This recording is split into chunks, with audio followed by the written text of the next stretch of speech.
In today's video, I want to talk about the worst bombings in human history that are not Hiroshima. So ladies and box heads, let's get into the London bombings. The evening of July 6, 2005 felt like the start of a rom-com in London. The city had just been announced as the host of the 2012 Olympics. And the whole place was just one big party. It was the kind of night that felt too perfect to ruin. Until, ladies and box heads, someone did. On July 7, 2005, a very different story was brewing in North Leeds. 3 young men had just finished formulating homemade bombs in an unmarked hideout, and they were ready to put them to use. Let me introduce you to them. 30-year-old Muhammad Sadiq Khan, 22-year-old Shahzad Tanweer, and young Hasib Hussain, an 18-year-old who still had teen Angus scribbled in his diary. They all piled into a rented car to get themselves to the capital. But they had to make one quick stop first. They had a Jamaican buddy named Jermaine Lindsay, a 19-year-old kid who was going to join their mission. Then they ditched the car and boarded a train to King's Cross Station. It was a silent ride, the tension was building, and everyone had nothing to say. The minutes couldn't go by any faster. But you could never guess by their expressionless faces the chilling secret each of them carried. Backpacks packed not with books or pencils, but with bombs. By 8:30 a.m., they arrived at King's Cross. It was peak rush hour and the station buzzed with a chaotic charm of commuters, who honestly would have sold their souls for 5 minutes more of sleep. These guys have already determined which train was to be targeted by who. They were caught on CCTV giving each other affirmative nods and then splitting up into different directions to, of course, complete their missions. 3 of them boarded a train each. At 8:49, everything was still normal. People were grabbing breakfast, rushing to work when suddenly... And then silence. 3 explosions had gone off all at once. The first victim was a westbound Circle Lane train near Edgware Road. This was the train that had been boarded by Muhammad Sadiq Khan, the ringleader. A survivor recalls seeing a sudden blinding white flash followed by an all-consuming blackness. Total blackness, smoke, burning smell, screaming. One passenger even thought that he went completely blind. When the dust settled and his eyes finally adjusted to the darkness, he saw something he would never forget. The carriage had turned into a massive coffin. Train parts were all over, pinning passengers in grotesque positions. Right next to him was a gaping hole in the floor. But ladies and box heads, that's not what caught his attention. Inside the hole, there was a man who was missing his legs. The blast had taken them off. First responders arrived within 7 minutes. Unlike the deeper tunnels, this explosion occurred closer to the station, making it easier to access. However, the scene was no less horrific.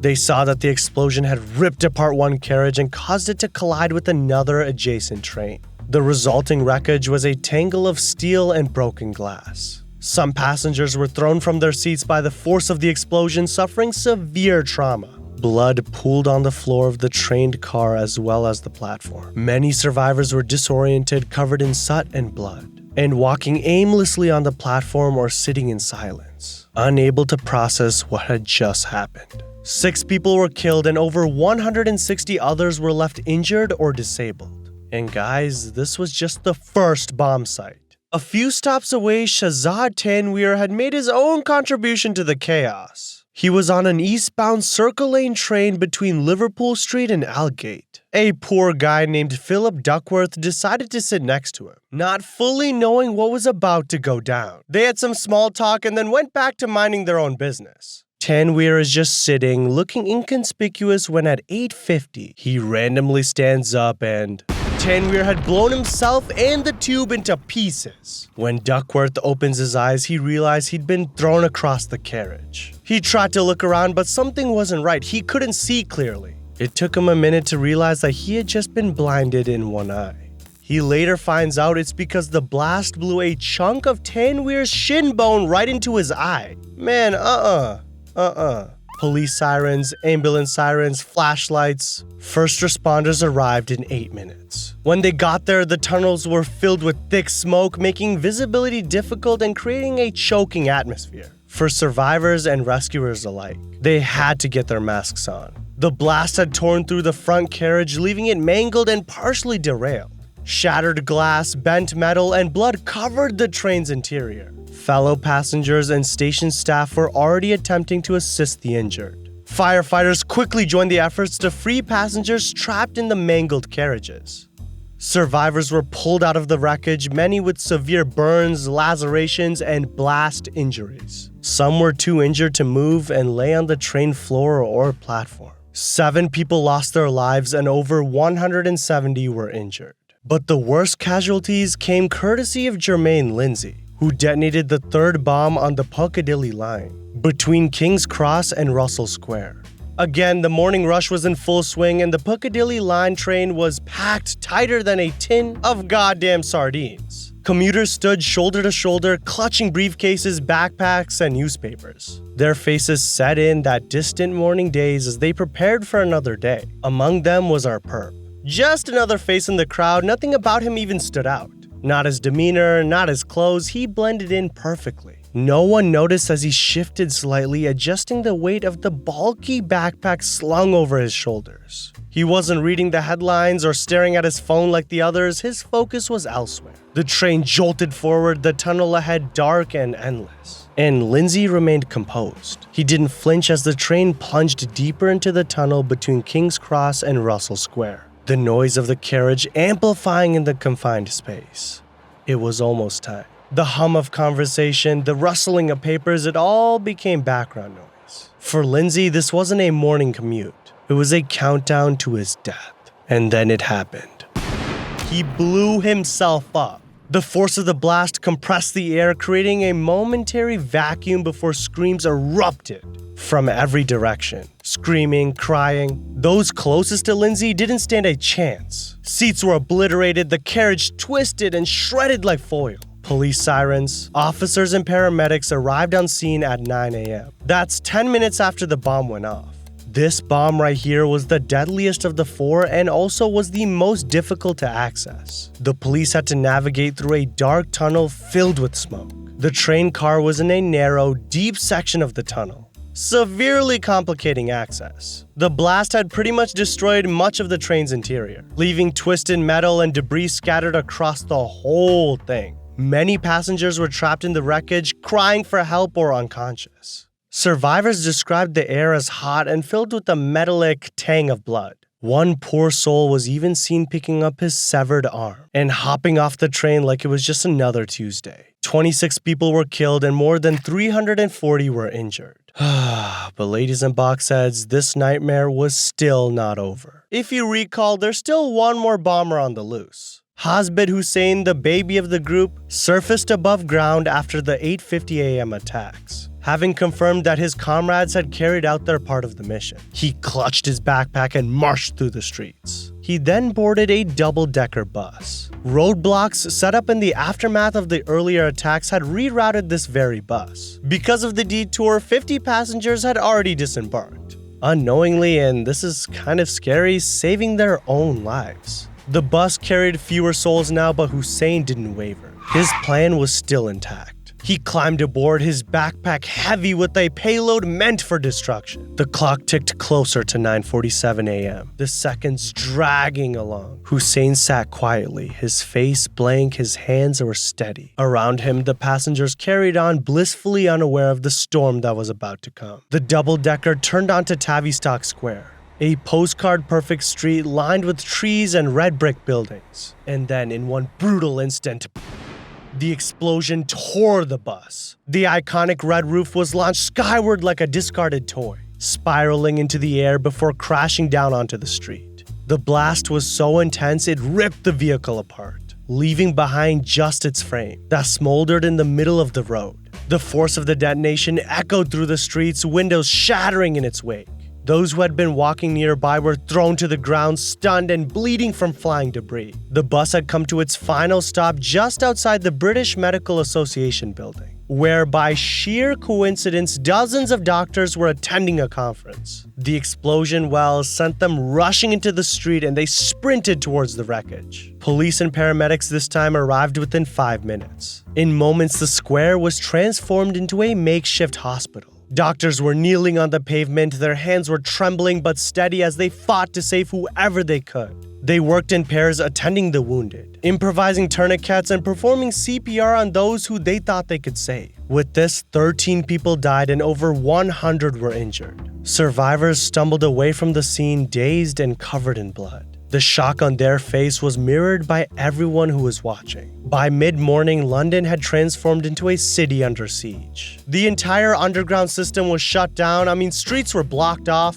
and emergency services swarmed the attack sites. Now let's talk about a bombing that had a truck loaded up with 12,000 pounds of TNT and killed almost 300 innocent people in 1983. And ladies and boxheads, I'm talking about the Beirut bombing. Let's take it back to August 1982 in Beirut, Lebanon. Hundreds of US Marines rolled up like they were the cavalry, tasked with ensuring that the PLO could retreat safely. By the way, PLO stands for Palestine Liberation Organization. Anyways, the French military also joined in to form a multinational peacekeeping force to stabilize things in a war-torn country. A lot of Lebanese civilians welcomed the Marines' help with a lot of optimism. But don't let that fool you into thinking it was all kumbaya and handshakes. But first, let me give you some context so you actually understand what's going on. Israel had just barged into Lebanon to hunt out Palestine Liberation Organization members. And America was once again having to step in and clean up its mess. Every single day in the capital would kick off with gunfire and exploding artillery rounds. The peacekeeping forces didn't just have Israel to deal with.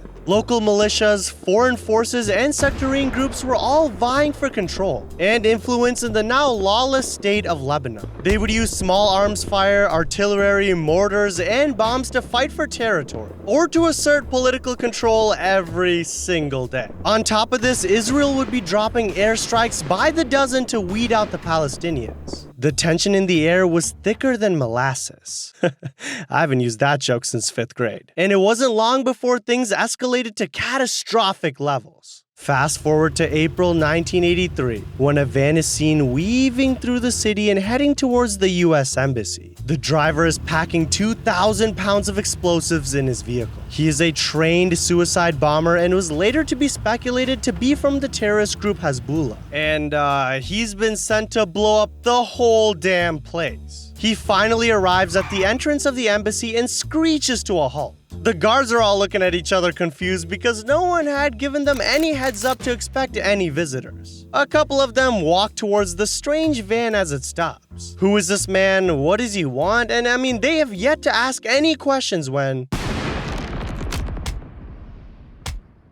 the van explodes. As the dust settles, you see that half of the embassy building is straight up gone. Van parts, shattered windows, and limbs now littered the area. First responders, including Red Cross workers and Lebanese police, rushed to the site to try and help anyone who might still be alive. Several high-ranking diplomats, embassy employees, and intelligence personnel were dug out of the rubble, of course being dead. The incident had taken dozens of lives, including 8 CIA employees. But the US did not want to back down at all. So what did the Americans do? They just moved their base to Beirut International Airport, thinking they were, safe over there. Cut to October 3rd, 1983. A day where over 200 people would be killed, all in a bid to send another message. Early that Sunday morning, when most people were either snoozing or contemplating their breakfast, the airport was alive with activity. This is where the US Marines were stationed alongside several other multinational force units, including the French. You could see officers out for their morning training, drying their freshly laundered uniforms, and preparing to watch Boxhead while eating breakfast. Everything was normal until the rumbling of a yellow Mercedes-Benz truck cut through the noise. It was speeding towards the US Marine compound with an unusual urgency. Only this wasn't some delivery guy running late. This innocent-looking truck was carrying over 12,000 pounds of TNT. Yeah, you Boxhead, I said it, 12,000! That's enough TNT to turn a small city block into a crater. The guards had seen their fair share of traffic, military convoys, supply trucks, and Lebanese civilians all pass through the checkpoints regularly. So to them, this was completely normal. But when the truck reached the entrance of the US compound, it didn't stop. The truck ripped through the barbed wire around the perimeter as if it was tissue paper. It went barreling towards the lobby, and before anyone could do anything, the driver detonated the payload in the 4-story barracks housing the 1st Battalion, and 8th Marines completely crumbled. The ceilings of the building pancaked, and the entire structure was reduced to a single story of rubble, with God knows how many people just buried underneath it. Fire quickly spread from the blast, engulfing parts of the collapsed building. Chaos didn't even begin to describe it.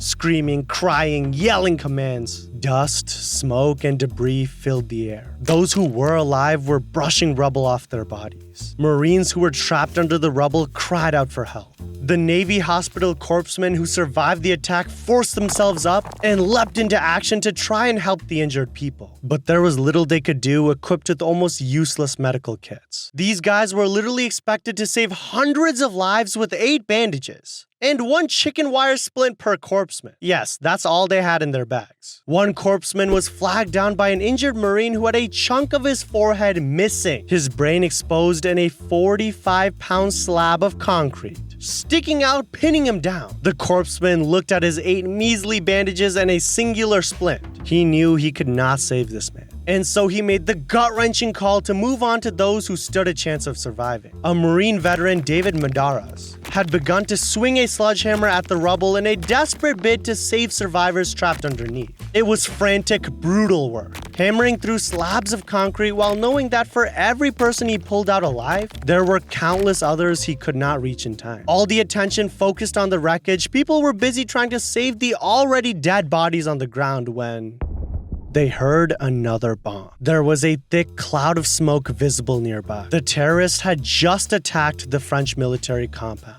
The few corpsmen with nobody to tend to rushed over to the other base to see if they could help. And what they encountered was a horror show. There was a massive crater in the ground. Body parts were scattered amid the debris, covered in gray. The French barracks, a 2-story building, was completely destroyed. The roof was blown off and the walls collapsed inwards, trapping people inside. Many of the French peacekeepers were killed instantly. Some were buried in the rubble while others were thrown across the street. Rescue operations kicked off immediately. Navy medical personnel from the 6th Fleet flew in on helicopters. Italian, French, and British troops pitched in alongside Lebanese civilians, working tirelessly to pull out survivors from the wreckage. The fire from the bomb continued to burn for hours, with the first responders struggling to contain it. As if the rescue efforts weren't freaking everyone out enough, snipers and artillery fire began raining down on the city as per usual. The Israelis could not have picked a worse time to schedule their attacks. The rescue workers recovered the dead bodies of 58 French paratroopers and identified 15 who were injured. But the French targets weren't the only ones harmed.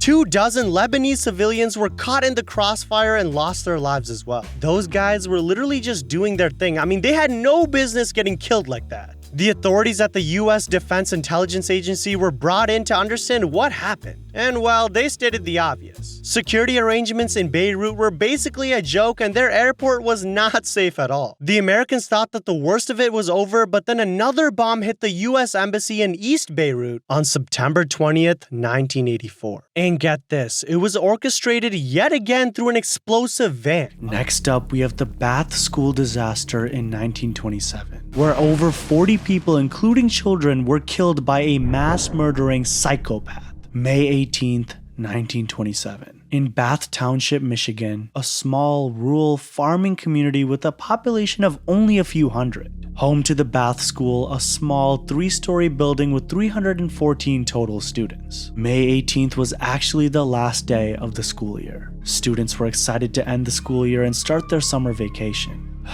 But unfortunately, some of these students wouldn't even make it to the end of the day. At 8:45 a.m., the lives of these students would be changed forever. Just a few moments after the start of the morning classes at school, a sudden explosion is heard. A sound so loud that it was reportedly heard miles away. A massive blast ripped through the north wing of the school. Debris flew everywhere, the walls and roofs of the school caved in. Students and teachers were buried under the rubble as the ones who survived screamed for help. It looked like a war zone. Just absolutely horrifying.